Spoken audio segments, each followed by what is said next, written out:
या मार्केट अरण्यातल्या प्रचंड सभा, ही प्रचंड सभा आपल्या बहुतेक बाबाजी काळेच्या विजयासाठीच आहे. जेव्हा जेव्हा या मार्केट अरण्याला सभा झाल्या बाळासाहेब ठाकरेंपासून, तेव्हा तेव्हा शिवसेनेचा उमेदवार हा विक्रमी मताला विजयी झाला. मला इकडली 2004 ची सभा आठवते.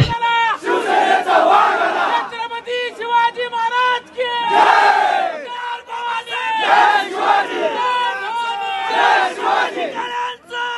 छत्रपती शिवाजी महाराज की जय.